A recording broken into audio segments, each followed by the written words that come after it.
이야기. 순과 함께하는 수학수다방 그 143번째 시간입니다. 안녕하세요, 사영쌤이에요. 안녕하세요, 순이에요. 지난 시간에 우리는 타르탈리아라는 수학자가 제자가 너무 슬펐어요. 일반 3차 방정식의 페른가요? 페로인가요? 시표 페로 페로.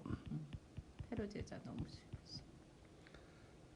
의 근해 공식을 만드는 데 성공을 함으로써 숨죽인 3차식, 즉 2차항의 개수가 0인 숨죽인 3차식의 근해 공식만 알고 있던 페로 교수의 제자가 제자를 완패시키고 역시 계속 공부를 해야 되는군요. 그렇죠. 가지고 있는 것만 쓰면 안 되는군요. 그렇죠. 이런 교훈을 또. 이제 승리를 차지했다는 이야기까지 했잖아요. 네. 그러면서 발표는 하지 않았다. 네. 그러면 도대체 타르탈리아는 요 일반 3차 방정식의 일반회를 찾는 방식을 어떻게 만들었을까? 그랬을까요? 발표를 했으니까 이게 알려졌겠죠? 그렇죠. 그래서 이제 요것은 좀 다른 이야기이긴 하지만 좀 살펴보면 요걸 만족하는 x를 찾는 게 일단 목적이잖아요. 그렇죠. 근데 그 x를 찾는 게 어려우니까 지금 문제가 생긴 건데 이런 생각을 해보는 거죠. 타르탈리아가 만든 방식은 저 x가 x 대신에 요 놈으로 치환을 좀 해보자라는 거죠. 갑자기 이건 어떻게 나온 걸까요? 그거 좀 이따 얘기할게요. 요 a는 요 a이고 요 b는 요 b예요. 그러니까 a, b는 내가 이미 알고 있는 값이에요. 네. 예를 들어서 뭐 3x의 세제곱 빼기 더하기 뭐 7x의 제곱 마이너스 6x 더하기 5는 0이라는 3차 방정식이 있었다 그러면 요 x 대신에 y 빼기 3, 3은 9분의 7을 대입을 해보자라는 거죠. 그러면 3배의 y 빼기 9분의 7의 세제곱 더하기 7 곱하기 y 빼기 9분의 7의 제곱 빼기 6 곱하기 y 빼기 9분의 7 더하기 5 이퀄 0이라는 3차 방정식을 얻게 되는데 이것은 미지수가 이제 x에서 뭐로 바뀌었죠? y로 바뀌었죠. 그렇죠. y로 바뀐 y에 대한 3차 방정식이 돼요. 여기에서 내가 다른 건 관심 없고요. 2차항만 좀 살펴볼게요. 요 완전 세제곱식의 식에 의하면 y 세제곱 빼기 3 곱하기 9분의 7 곱하기 y 제곱 이렇게 되거든요. 그렇죠. 전개식에서 네. 2차항이 그놈한테 뭐가 곱해지니까 3이 또 곱해지니까 3, 3은 9해서 약분돼 버려요. 네. 그래서 마이너스 7y 제곱만 남거든요. 네. 여기에 전개식에서 y의 제곱항의 개수는 얼마? 7. 둘이 더하면요? 없어지네요. 예, 그래서 요게 y의 3차 항하고 y에 대한 1차 항하고 상수항만 남게 돼요.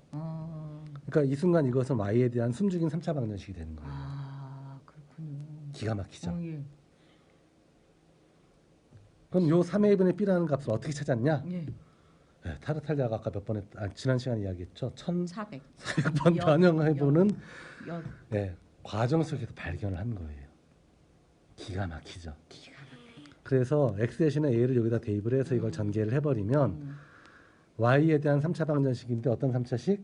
숨죽인 3차식이 나와요. 나온다. 예, y의 세제곱 더하기 어쩌고 저쩌고 y 더하기 뭐식이 이퀄 제로 이런 꼴이 나온다는 겁니다. 요 놈을 다시 3m으로 요 놈을 마이너스 2n으로 치환해주면 지난 시간에 우리가 살펴봤던 CPO 페러가 만든 숨죽인 3차식의 공식을 이용할 수 있는 꼴이 되는 거예요. 그러네요. 그리고 그 이후의 과정은 숨죽인 3차 방정식의 근해 공식하고 똑같아요. 요 숨죽인 3차식의 근해 공식하고 똑같아요. 물론 타르탈리아는 페로를 만난 적이 없어요. 페로하고 전혀 안면도 없고 광리도 없었던 사이이기 때문에 이 숨죽인 3차식의 근해 공식도 오로지 혼자 만든 거예요. 예. 대단하죠. 대단하네요.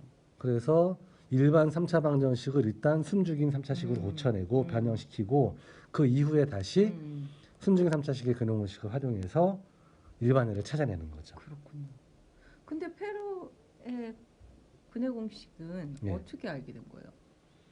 타르탈리아는 하드 얘기를 안 했잖아요. 아니, 타르탈리아가 아는 게 아니라 그 페로라는 사람이 이런 걸 만들었어. 숨죽인 3차 방정식을 구하는 해를 만들었어. 어떻게 하죠? 거기에 이제 나중에 밝혀진 게 그래요? 그게 또 이제 또 다른 이야기를 또 만들어내게 되는데 그게 궁금해지네요. 페로가 이걸 안 그랬으면 그걸 발표하거나 예. 이렇지 않았다고 전해졌잖아요. 예, 글로 남겨놨어요. 훌륭하네요. 예, 숨중 3차식의 근해 공식을 발표는 안 했지만 글로 써서 그 볼로냐 대학에 남겨놨었어요. 누군가 찾았군요, 그거를. 그렇죠. 근데 어쨌든 안 그랬으면 타르탈리아의 근해 공식으로 예. 이 두 가지가 다 들어왔을 거예요. 그렇죠. 그래서 지난번에 이야기했을 때 3차식의 근해 공식이 실제로 문제에 나오진 않잖아요. 네. 뭐 안 나오죠. 근데 서울대학교에서 면접 기출 문제로 뭐가 나왔었냐면 요란 3차식에서 이제 저걸 fx로 줬어요. 방정식 형태가 아니라 약간 좀 ax의 세제곱, bx의 제곱, cx 더하기 d에서 f에 x 빼기 k, 그러니까 x 대신 x 빼기 k를 집어넣으라는 이야기가 되겠죠. 를 살폈더니 x 제곱항의 개수가 0이 되었다. 그러니까 이 창이 사라졌다는 얘기예요. 그때 K는 얼마니? 이런 식의 질문이 나온 적이 있어요. 우리는 알잖아요. K가 얼마? K가 3의 2분의 B예요. 그렇죠. 예, X 대신 X 빼기 3의 1분의 B를 여기 X 대신에 대입한 게 바로 이거 대입한 거랑 그쵸. 똑같거든요. 요 Y에 대한 식으로 바꿔준 거랑 똑같은 이야기를 하는 거예요. 서울대 교수들이 이런 질문 왜 했을까? 다항식을 다룰 줄 알면 사실 X 빼기 K 집어넣어서 다 전개해보고 그렇죠. 개수 이창에서 0되게 만들면 이거 찾는 게 어렵진 않아요. 근데 이 질문의 모티브가 뭐였을까를 좀 생각을 해보면 역사적으로는 이러한 흐름 속에서 질문이 나온 것이 아니었을까. 지금 숨죽인 3차 근해 공식을 조금이라도 들어봤다면 되게 쉽게 풀 수 있는 바로 찾을 수 거예요. 있는 거죠. 그러네요. 몰라도 물론 풀 수는 있으나 알고 있었다면 맥락을 알 수 있고 이 다음 나오는 질문에 대해서 이제 의도가 이제 그 다음에 파악이 되는 것이 가능해지거든요. 그래서 역사를 공부하는 것이 때때로 그런 도움을 주기도 한다라는 거죠. 뭐 당장 똑같은 문제가 나오진 않지만 어딘가에 섞여 있다. 그렇죠. 그래서 어쨌든 타르탈리아는 이걸 발표를 절대로 안 했죠. 그래서 안 하고 있는데 이제 이 이야기에 끼어드는 사람이 누구냐면 카르다노, 지롤라모 카르다노라는 사람이에요.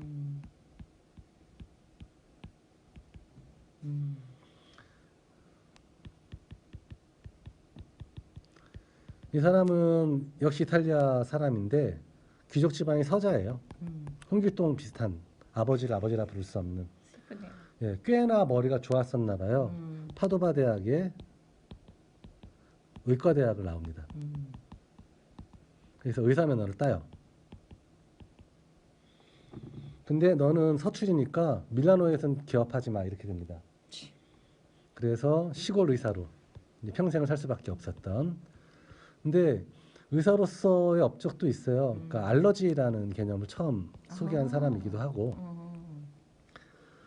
그리고 뭐 어쨌든 좀 재미난 사람입니다. 성격은 아주 지랄 같았었나 봐요. 아, 그래요. 예, 약간 절름발이에다가 되게 못생겼었대요. 키도 작고. 그래서 그것에 대한 컴플렉스가 되게 심했었나 보더라고요. 그래서 굉장히 희한한 일화들이 되게 많은데 연구하고 있는데 연구실에서 연구를 하고 있는데 동네 꼬맹이들이 너무 시끄럽게 떠든다고 아이들을 붙잡아다 귀를 잘라버렸다 뭐 이런 이야기도 전해지고 이때 귀족이니까 뭐 반쪽이 귀족이긴 하지만 어쨌든 귀를 잘라버렸다. 뭐 평민의 귀를 잘랐으니까 면책됐을 것 같은데 이런 이야기도 전해지고요. 이상한 사람이네요. 예, 한때는 점성술에 미쳐가지고 예수님의 일생을 점성술로 풀어낸 책을 썼다가 이단으로 몰려가지고 몰렸겠네요. 조교 재판까지 가서 싹싹 빌고 풀려나왔다라는 얘기도 전해지고 좀 재밌죠. 점성술에 취해가지고 이웃 나라 덴마크인가 뭐 네덜란드가 왕자가 놀러 왔을 때 왕자님 장수하시겠어요?라고 이야기를 해줬대요. 별점을 쳐서. 그 다음에 왕자가 독살당해서 죽거든요. 거짓말을 한 거네요. 그랬더니 그 왕자한테 거짓된 별점을 쳐주는 것까지 그 왕자의 운명 속에 포함된 거야. 뭐 이런 이야기를 말재간들은 있었나 봐요. 변명처럼 늘어놓았던 굉장히 좀 희한한 사람이에요. 근데 수학자로서의 업적도 꽤 있어요. 수학에도 관심이 많았기 때문에 경우의 수라는 개념을 이제 처음 만든 사람이기도 하고요. 아 그래요? 예, 제일 많이 듣는 말. 예. 음. 그래서 그 이전까지 없었던 확률에 있어가지고 근대적 의미의 확률론이 등장할 수 있는 어떤 기초를 닦았던 사람이기도 하고 어쨌든 이 카르다노라는 인물이 이제 이 이야기에 끼어듭니다. 타르탈리아를 찾아가죠. 찾아가요? 예, 음. 찾아가서 소문에 의하면 당신이 3차 방정식 근형 공식을 아는 것 같은데 좀 가르쳐 주세요라고 부탁을 합니다. 당연히 가르쳐 주겠어요? 안 가르쳐. 안 가르쳐 주죠. 안 가르쳐 줍니다. 어디? 저도 몰라요. 이러고 그냥 얼버무리고 넘어가죠. 운이 좋았어요 이랬는데 카르다노가 집에 안 들어가고 1년간을 타르탈리아 곁에 머물면서 병수발을 해주는 거예요. 직업이 의사잖아요. 이 타르탈리아는 잔병 치레가 엄청 심했던 사람이거든요. 근데 아플 때마다 가서 봐주는 거예요. 돈도 안 받고. 1년을. 감동했겠어요 안 했겠어요? 감동했겠네요. 타르탈리아가 시를 한 편 적어줍니다. 시를. 예, 3차 방정식 근형 공식을 만드는 과정을 시로 적어주는 거예요. 그래서 카르다노가 뭐라고 하고 이 시를 받아오냐 하면 신사로서의 나의 명예와 성경의 권위에 대고 맹세컨대 절대로 이걸 밖으로 발표하지 발표하지 않겠다. 않을 뿐만 아니라 나의 사후에라도 누구도 알아볼 수 없게끔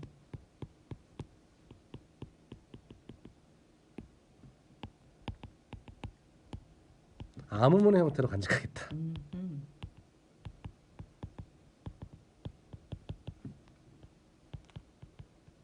이런 맹세를 하고 시를 받아오는 거예요. 근데 19절을 좀 잘못 해석해가지고 그 근형 공식을 완성하는데 6개월 정도가 걸렸다고 해요. 6개월 만에 드디어 완성을 했어요. 근형 공식을. 쉽게는 안 주는군요. 자 이제 뭐 하고 싶겠어요? 발표하고 싶죠. 그렇죠. 발표하고 싶죠. 근데 발표할 수가 없죠. 없는 거죠. 이렇게 맹세를 하고 왔는데 그나마 양심이 있었기 때문에. 그래서 끙끙 앓다가 우연하게 이제 우연한 기회 볼로냐 대학에 학술 교류차 방문을 하게 된 거예요. 이 볼로냐 대학에서 뭘 찾았을까요? 아까 숨죽인 그렇죠. 근형 공식. 페로의 공식을 발견을 하게 돼요. 기가 막히죠. 운두. 그러고 우린 알아요.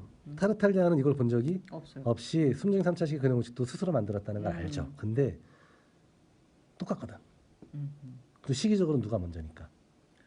페로가 먼저거든요. 그래서 카르다노는 아주 지 맘 편하게 이거 페로가 먼저인데 발표해도 되겠네 이런 생각을 하게 된 거예요. 재밌네요. 예. 그래서 자신의 저서 알마게스트 정확한 제목인지 기억이 좀 가물가물한데 아마 이게 우리말로 하면 위대한이라는 뜻일 거예요. 걸작 뭐 이런 뜻인데 정말 대단하지 않습니까? 자신이 지은 책에다가 이런 제목을 붙일 수 있는 것도 어마어마한 것 같아요. 멘탈이 강하다고 해야 되나? 그렇죠. 어쨌든 이 책에다가 근형 공식을 발표를 하게 됩니다. 자기 이름으로. 예. 그래서 이제 한동안 사람들이 3차 방정식 근형 공식을 카르다노의 공식이라고 알게 돼요. 분노했겠네요. 그렇죠. 당연히 타르탈리아 입장에서는 열받겠죠. 정말 분노했겠네요. 그래서 이제 타르탈리아는 카르다노한테 편지를 보냅니다. 나쁜 놈. 네가 어떻게 그럴 수 있어? 편지를 보냅니다. 답장이 가지요. 웃기시네. 이미 페로가 나와 먼저던데? 이미 나와 있었어. 그래서 격렬한 편지들이 이렇게 오고 가다가 카르다노가 이제 뭘 제안하냐 하면 좋다.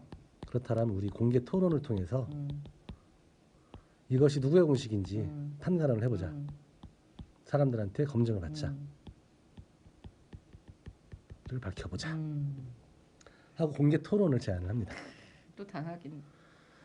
자 그러고 막상 공개 토론장에 카르다노는 가지 않아요. 왜요? 쥐가 그렇게 아니요 제자를 보냅니다. 이거 굉장히 불쾌했겠네요. 이 카르다노의 제자가 바로 페라리라는 인물인데 유명한 사람인데요. 페라리 자동차의 선조인지는 잘 모르겠습니다. 아니 수학 얘기할 때 페라리 좀 들어본 것 같아요. 어쨌든 쌤한테 예, 가끔. 이 페라리라는 인물이 어떤 인물이냐면 원래 평민이에요. 그 공부를 할 수 있는 형편이 안 됐는데 카르다노가 원래 이제 심부름꾼으로 고용을 했다가 애가 너무 똘똘하니까 제자로 삼은 거예요. 어느 정도로 똘똘하냐? 4차 방정식의 근원공식을 만든 사람이 바로 이 사람입니다. 스승을 뛰어넘을 정도로 어마어마하게 명석했던 사람인 것 같아요. 엄청 다혈질이었고 달변가였대요. 그 선생님과 그 제자네요. 예. 말을 어마어마하게 잘하고 다혈질에 수학 실력도 어마무시한 그러한 제자를 대신 보내게 됩니다. 그래서 타르탈리아가 참패를 하게 돼요. 공개 토론에서. 안타깝네요. 그리고 시름시름 앓다가 죽습니다. 어떡해. 억울해. 그렇죠. 그러고 나서 이제 세월이 좀 더 흘러서